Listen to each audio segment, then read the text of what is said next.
Tonight we celebrate the extraordinary journey of 22 young Kenyan women.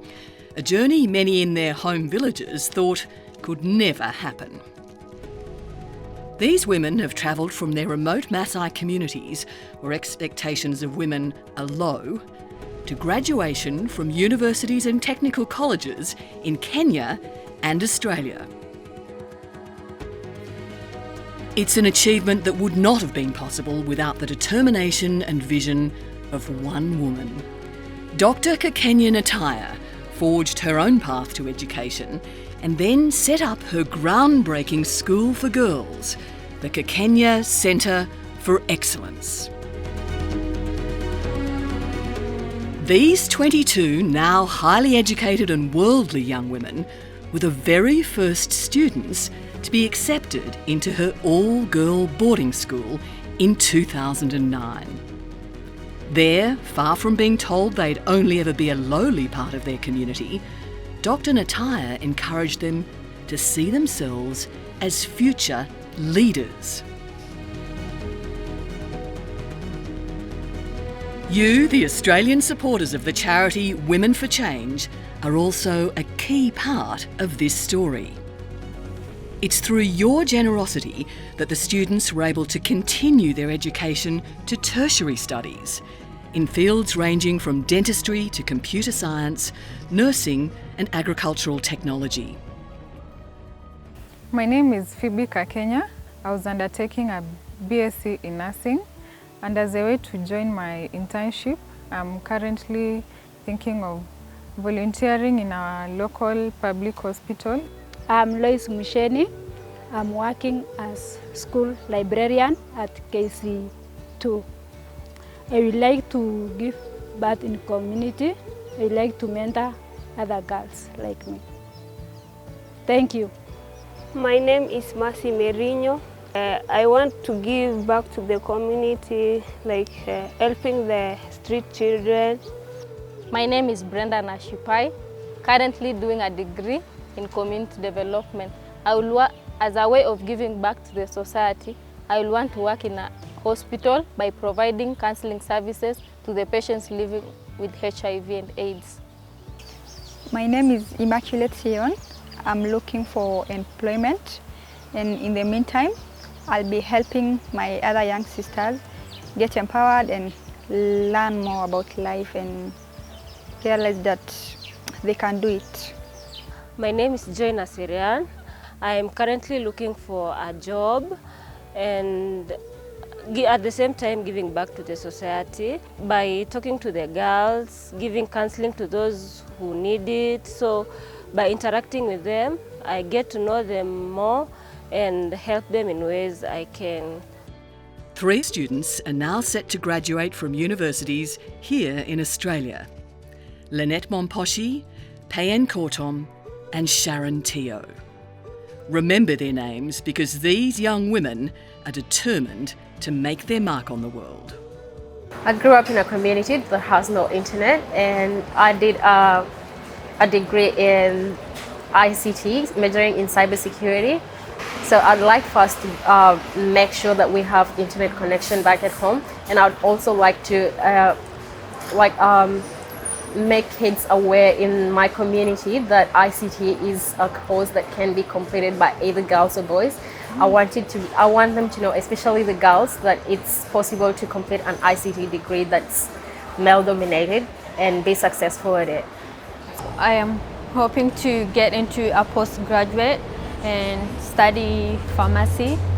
So I don't think my dream to become a doctor has really changed a lot because I'm still studying around that field, because my dream is to go back home and provide, help people to solve health problems.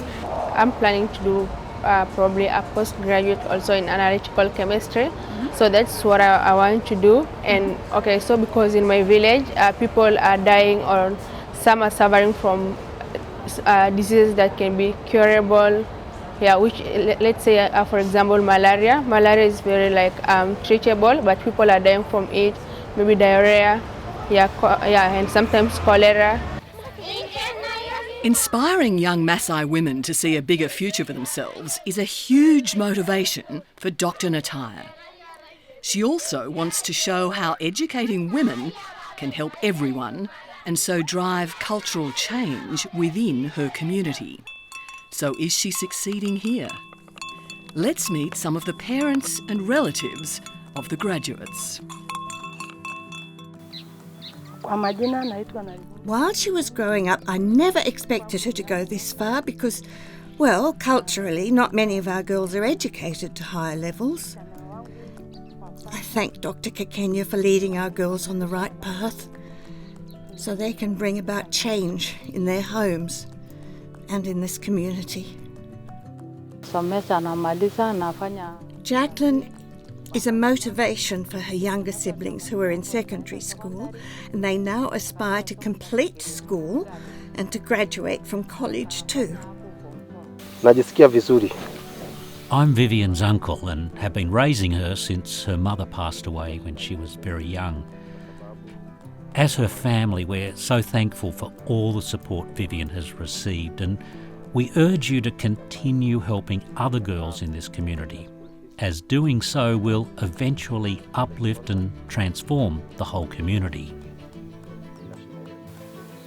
I never thought that my daughter would come this far, let alone be able to study outside Kenya. I prayed strongly that while she grew up, she was able to escape the cultural practices of female genital mutilation. I prayed too that she would avoid early pregnancy and early marriage. I encourage the other parents in my community to educate their daughters, as this yields a much greater reward than dowry cows can give. Yes, I would like to thank the many supporters of Kakenya's dream for educating our girls. By doing so, you've benefited our families, our community, and the country of Kenya. The achievements of the class of 2009 have already inspired the next generation of students, including Cynthia Naoma, now studying nursing at the University of Technology, Sydney. We're seeing people become big, great women in the society, parents telling their children to be like Lynette and Sharon and Payan and others, like the ones from their cohort. It's a happy feeling for anyone actually who wishes the girls well.